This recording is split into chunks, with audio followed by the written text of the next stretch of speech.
వారం రోజుల తర్వాత అశోక్ ఊరు నుంచి వచ్చాడు.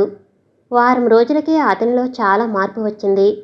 జ్వరం వచ్చి లేచిన మనిషిలా ఉన్నాడు. ముఖం పీకిపోయి కళ్ళు లోతుకుపోయి చాలా నీరసంగా ఉన్నాడు. ఇంచుమించు శాంతి కూడా అలాగే ఉంది. రాగానే ఫ్యాక్టరీ దగ్గరికి వెళ్ళి రాత్రి 10 గంటలకు ఇంటికొచ్చాడు. బట్టలు మార్చుకుని సోఫాలో కూర్చుని సిగరెట్ ముట్టించాడు. శాంతి నిద్రపోవటం లేదు. కళ్ళు మూసుకుని పడుకునుంది. శాంతి మనసులో ఎన్నో ఆలోచనలు, మరెన్నో అనుమానాలు సుళ్ళు తిరుగుతున్నాయి. అశోక్ అలాగే కూర్చున్నాడు. ఇక ఆగలేనట్టుగా శాంతి రోషంగా మంచం మీద నుంచి లేచి కూర్చుంది. నువ్వు నిద్రపోలేదా శాంతి? నిద్రపోతే ఎలా లేచి కూర్చుంటాను? భోంచేశావా? ఆ మాట అడగాలని ఎప్పటికైనా గుర్తుకొచ్చినందుకు సంతోషం. ఏమిటా వ్యంగ్యం? నువ్వు సిల్లిగా ప్రవర్తిస్తున్నావు ఈ మధ్య. ఆ మాట అంటున్నది తన భర్తేనా అన్నట్టుగా కళ్ళు విప్పార్చుకుని చూసింది అతని వైపు. నేను నా మాటలు అన్నీ కొత్తగానే కనిపిస్తున్నాయి ఈ మధ్య మీకు. శాంతి, ఏమిటా వాగుడు? నీ వాగుడుతో ఇంటికి రావాలంటేనే చిరాగ్గా ఉంటుంది కసురుకున్నట్టుగా అన్నాడు. తన చుట్టూ ఉన్న ప్రపంచం గిర్రున తిరుగుతున్నట్టుగా అనిపించింది శాంతికి. తీవ్రమైన తుఫానుకు గురైన కడలిలా ఉంది మనసు. ఇన్ని సంవత్సరాలలో అశోక్ శాంతి మీద కోపాన్ని తెచ్చుకోవటం ఇదే మొదటిసారి. ఎంత ప్రయత్నించినా కన్నీళ్లు ఆపుకోలేకపోయింది. 2 చేతుల్లో ముఖం దాచుకుని వెక్కి వెక్కి ఏడ్చింది. అశోక్ సోఫాలో నుంచి లేచి శాంతి పక్కనే పడుకుని ఆమె భుజాల చుట్టూ చేతులు వేసి ఆమె ముఖాన్ని తనకు అభిముఖంగా తిప్పుకుంటూ అనునయంగా, మనసు చికాకుగా ఉంటుందని చెప్పానుగా శాంతి. నన్ను అర్థం చేసుకోవలసింది పోయి నువ్వు కూడా విసిగిస్తున్నావు అన్నాడు. నేను అడిగేది అదే. మీ మనసెందుకు బాగుండటం లేదు? అందుకు కారణం నాతో కూడా చెప్పకూడదా? చెబితే ఏం చేస్తావు? ఏం చేయలేకపోయినా నాకైనా మనశ్శాంతిగా ఉంటుంది. పిచ్చి శాంతి, నేను అనుక్షణం ఆలోచించేది నిన్ను గురించే. బిజినెస్కు సంబంధించిన విషయాలు నీకేం అర్థమవుతాయి చెప్పు? అనవసరంగా నీ మనసు పాడు చేయటం ఇష్టం లేక మౌనంగా ఉంటే నువ్వేమేమో ఊహించుకుని నీ ఊహలకు నువ్వే భయపడుతూ నాకు మనశ్శాంతి లేకుండా చేస్తున్నావు. లేదండి, అనుమానం కాదు. మన మధ్య ఎందుకో దూరం ఏర్పడింది. ఆ దూరం రోజురోజుకు మరింత పెరుగుతుంది. మీ అలవాట్లలోనే కాదు, మీ మనస్సులో కూడా ఏదో మార్పొచ్చింది. అంతక్రితం ప్రతిక్షణం నన్ను గురించే ఆలోచించేవారు. ఇప్పుడు మాత్రం మీ మనసులో ఏదో తీవ్రమైన సమస్య చోటు చేసుకుంటుంది. అదే మన మధ్య ఆఘాతాన్ని సృష్టిస్తుంది. ఇంటికి వచ్చిన దగ్గర నుంచి ఒక్క క్షణం నాకు దూరంగా ఉండని మీరు ఇప్పుడు నా ఉనికినే సహించలేనట్టుగా చికాకు పడుతున్నారు. నేను పక్కన లేకుండా ఎక్కడకు బయలుదేరని మీరు నేనెక్కడ బయలుదేరుతానో అన్నట్టు ప్రవర్తిస్తున్నారు. ఇంతకాలం నేను గర్వపడింది మీరు నా కొంగుపట్టుకు తిరుగుతున్నారనే. ఏమండి, నా మూలంగా మీకేదైనా చికాకు కలిగితే చెప్పండి, సరిదిద్దుకుంటాను. అంతేకాని ఇలా మౌనంగా ఉంటూ నా మనసును చిత్రవద చేయొద్దండి. పిల్లలు లేరని నలుగురు 4 మాటలన్నా మీ ప్రేమలో నాకు ఆ విషయం బాధనిపించటం లేదు. మీ గాఢ పరిష్వంగంలో నిద్రపోయే నేను మెలకువ వచ్చి పక్కకు చూస్తే మీరు కనిపించరు. కేవలం నన్ను నిద్రపుచ్చటానికి మాత్రమే మీరు బెడ్రూమ్లోకి వస్తున్నారు. నేను నిద్రపోగానే లేచి బయటికి వెళ్ళిపోయి ఆలోచిస్తూ కూర్చుంటున్నారు. మా అమ్మ పిల్లల కోసం మీకు 2వ పెళ్లి చేయాలనుకుంటుంది. వాళ్లే నాకు పరాయి వాళ్లలా ప్రవర్తిస్తున్నారని బాధపడుతుంటే మీరు కూడా పరాయిగానే కనిపిస్తున్నారు. ఇంతకాలం అటువంటి మాటలన్నీ వింటూ కూడా మీ అనురాగంలో ఆ బాధను మర్చిపోయాను. ఇప్పుడు మీరే నా బాధకు కారణమైతే ఇక నేను ఎవరికి చెప్పుకోవాలి? చెప్పండి, ఏడుస్తూ అంది. శాంతి, బాధపడకు. వాళ్ళ మాటలు వాళ్ళ మనస్తత్వాలు నీకు తెలియనివి కాదు. నేనేదైనా అంటే నువ్వు బాధపడాలి కానీ వాళ్ళ మాటలతో నీకెందుకు? నేను మగాడినని నాకు 2వ పెళ్లి చేయాలనుకుంటున్నారు. అదే నువ్వు పిల్లలు పుట్టలేదని మరో పెళ్లి చేసుకుంటానంటే ఏమంటారు? ఏమండి, దెబ్బతిన్న పావురంలా అరిచింది. ఇంకెప్పుడు అలా మాట్లాడకండి. మీరు మీ నోటితో ఆ మాట అనగలిగినా నేను వినలేనండి.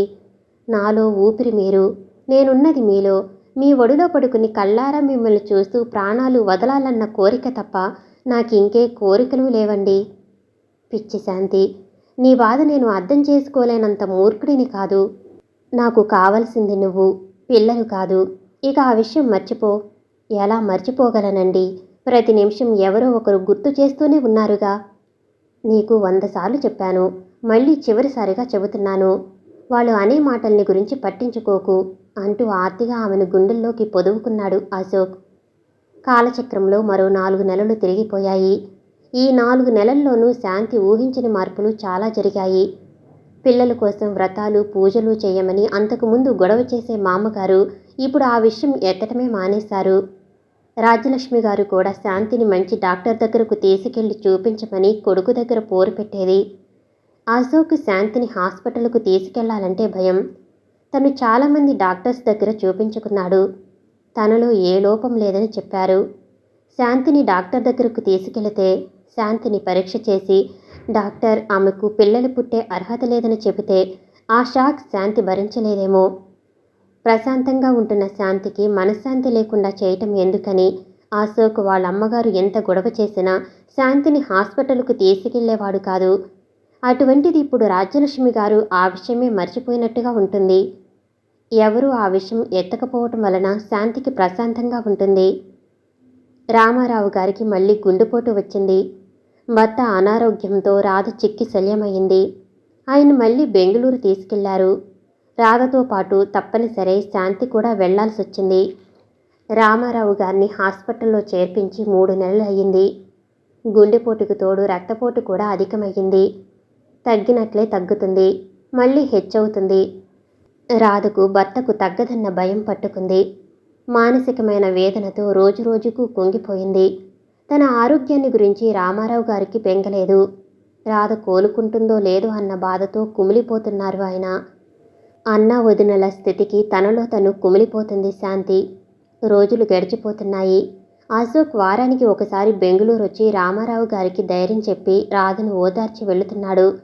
భర్త వారానికి ఒకసారి వచ్చి కనిపిస్తున్నా అతన్ని చూడకుండా వారం రోజులుండాలంటే శాంతికి దిగులుగానే ఉంటుంది. వాళ్ళ వదినను వదిలి వెళ్ళలేక ప్రాణాలు చిక్కబట్టుకుని భర్తకు దూరంగా ఉంటుంది శాంతి. తనను చూడకుండా ఉండలేదనే అశోక్ తీరిక చిక్కినప్పుడల్లా వస్తూనే ఉన్నాడు.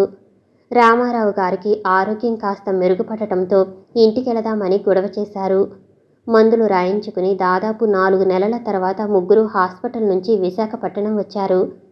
తన జీవితానికి ముగింపు కొద్ది రోజులలోనే ఉందని తెలుసుకున్న రామారావు గారు తన పేరులో ఉన్న ఆస్తిపాస్తులన్నిటినీ శాంతి పేర వ్రాసి రిజిస్టర్ చేయించారు.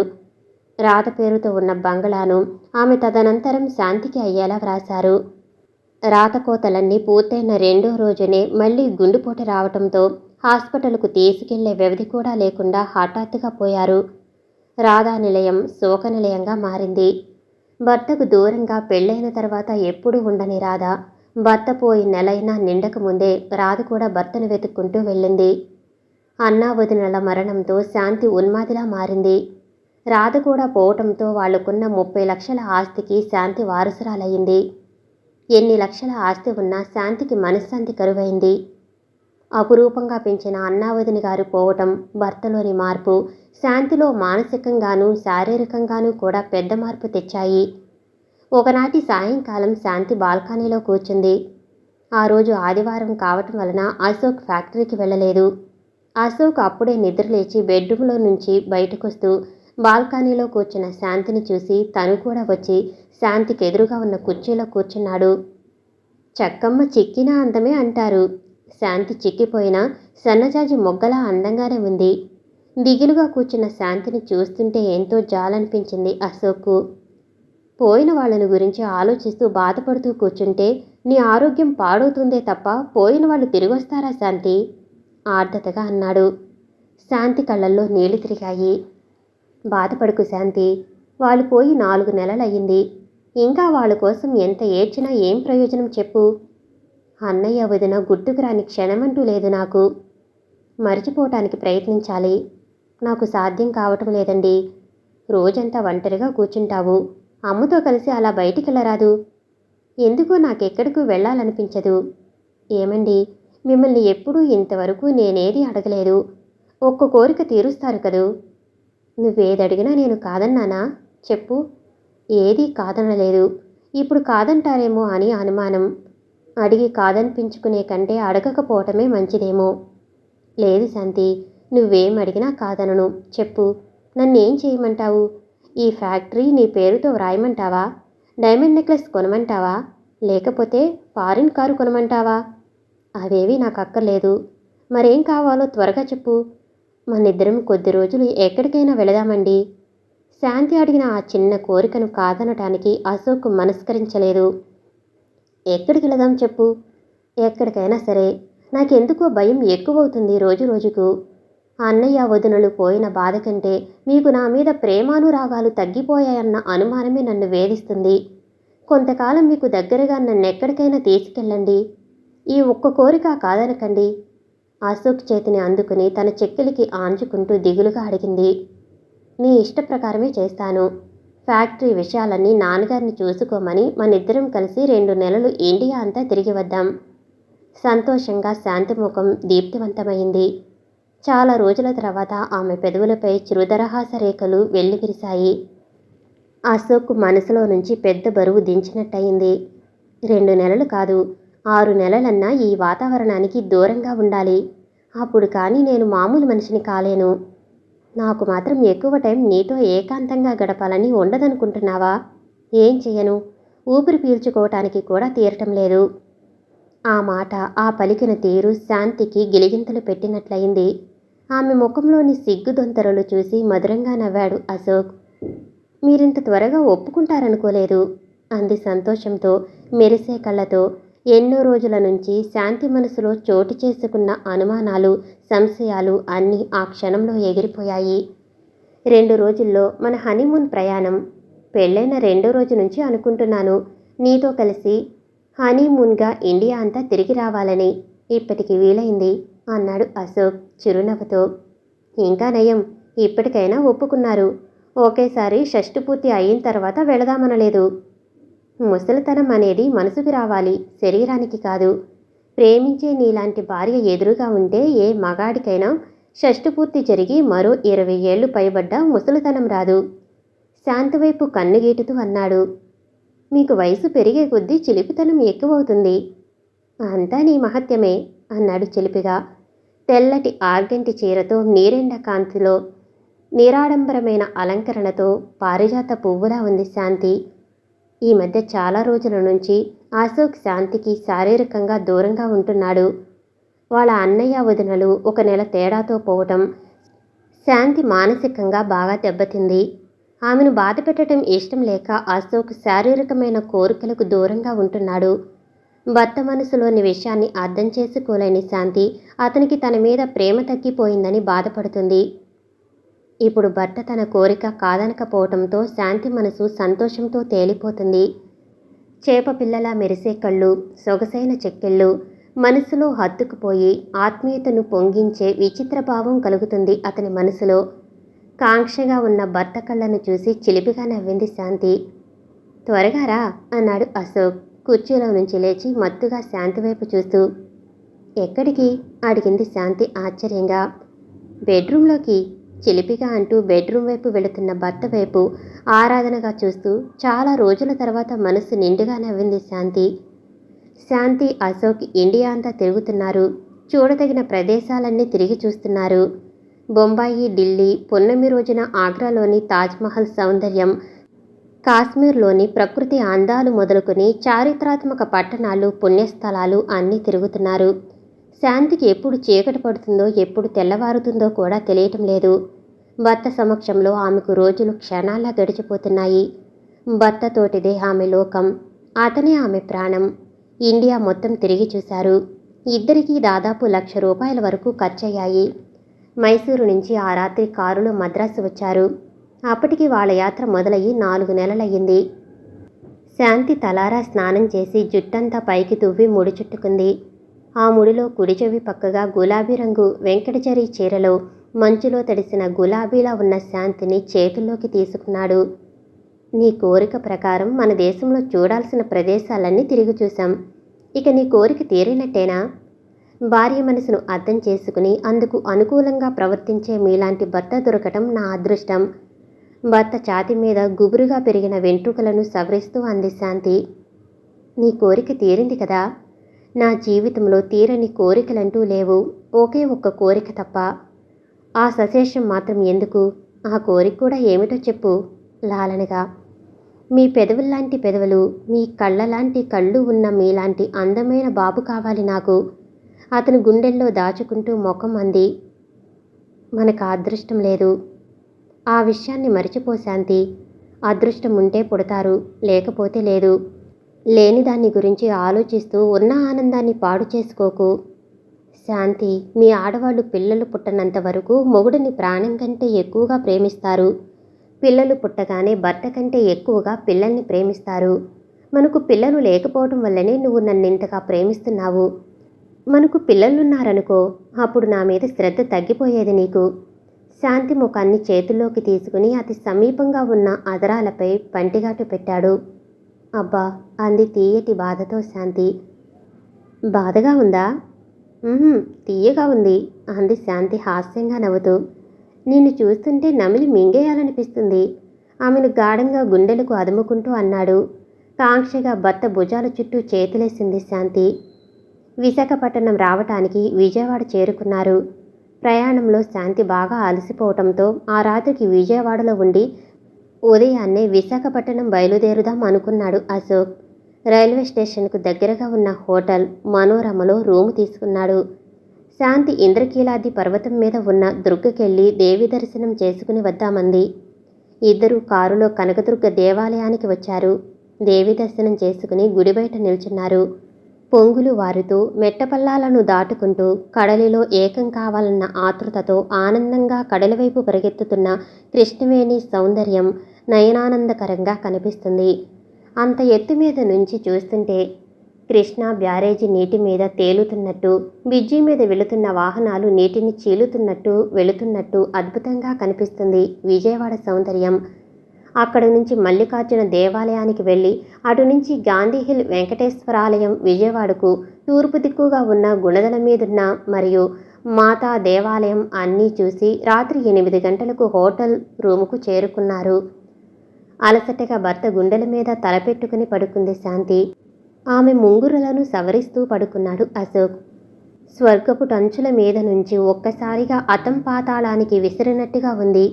ఇన్ని రోజులు మీతో ఏకాంతంగా తిరిగి ఇప్పుడు ఇంటికెళ్ళాలంటే, అంది దిగులుగా. అలా ఎందుకు అనుకుంటున్నావు? పగలంతా ఎక్కడ తిరిగినా రాత్రంతా నీ పక్కనే ఉంటానుగా. ఆమె చెవిని తన మునిపళ్లతో అందుకుంటూ అన్నాడు. ఉంటారు. రాత్రి 10 గంటలు దాటితే కానీ బెడ్రూంలోకి రారు. బాగా అలసిపోయి వస్తారు. నేను మాట్లాడుతూనే ఉంటాను, మీరు నిద్రపోతూనే ఉంటారు. మనసారా మాట్లాడాలన్నా ఎన్నో రోజులు ఎదురు చూడాలి. ఇంటి దగ్గర మీకెప్పుడు బిజినెస్ను గురించిన ఆలోచనలే. ఈ 6 నెలల నుంచి ప్రతిక్షణం మీతో మనసారా మాట్లాడుతూ మిమ్మల్ని అంటిపెట్టుకునే ఉన్నాను. మళ్ళీ ఆ వాతావరణానికి అలవాటు పడాలంటే ఎన్ని రోజులు పడుతుందో. పోనీ ఒక పని చేయనా? ఏం చేస్తారు? బిజినెస్ చేయటం మానేసి పగలు రాత్రి నీ ఎదురుగానే కూర్చుంటాను. అంతకంటే అదృష్టం నాకు ఇంకేముంటుంది? ఇష్టం కదా అని తీపి ఎక్కువగా తింటే ముఖం మొత్తినట్టుగా ఉంటుంది. భార్యకు భర్త పగలంతా దూరంగానే ఉండాలి. ఎందుకో భార్యాభర్తలిద్దరూ పగలంతా దూరంగా ఉండటం వలన రాత్రి అనుభవాన్ని నెమరవేసుకుంటూ తీయటి ఊహల్లో తేలిపోతారు. ఊహల్ని రాత్రిపూట నిజం చేసుకోవటంలో ఉన్న ఆనందం రోజంతా ఎదురుగా ఉంటే ఉండదు. ఏమిటి, ఈ రాత్రంతా కబుర్లు చెప్పుకుంటూ ఎలాగే పడుకుందామా? భోంచేయరా? నువ్వెదురుగా ఉంటే నాకు ఆకలే తెలియదు. ఇప్పుడే టైం 10 కావస్తుంది. ముందు భోంచేద్దాం, అంది.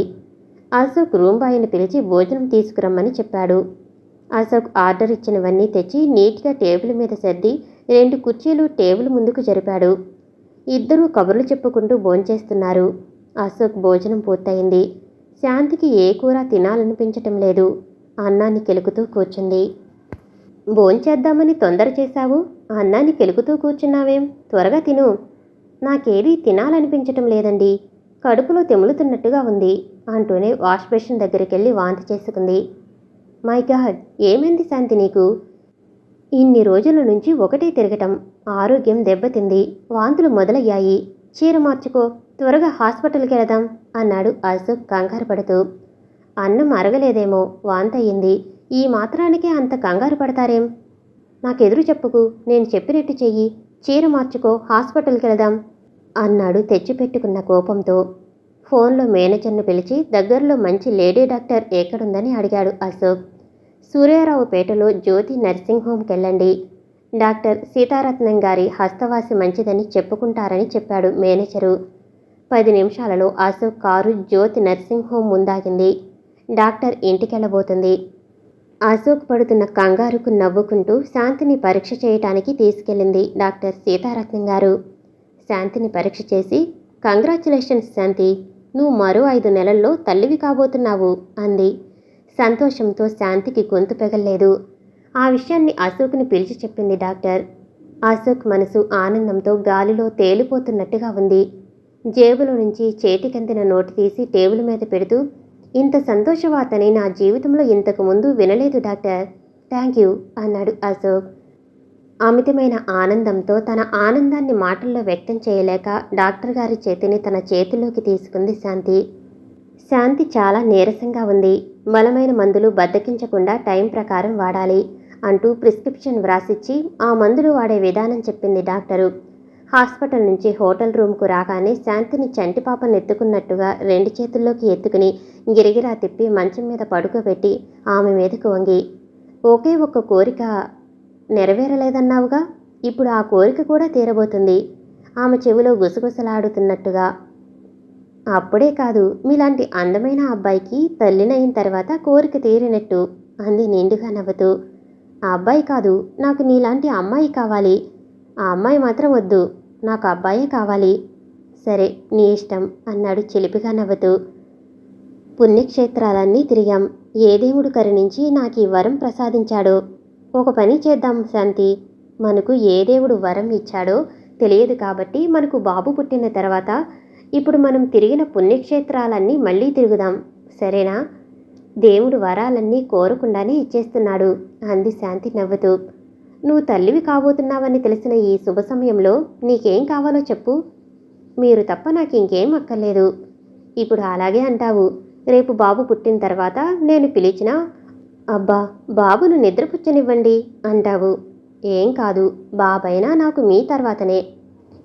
ఇటువంటి సమయంలో ఎంత హ్యాపీగా ఉంటే పుట్టబోయే బిడ్డ అంత ఆరోగ్యకరంగా ఉంటుంది. మీరు మాత్రం ఏ అర్ధరాత్రికో ఇంటికొస్తారు.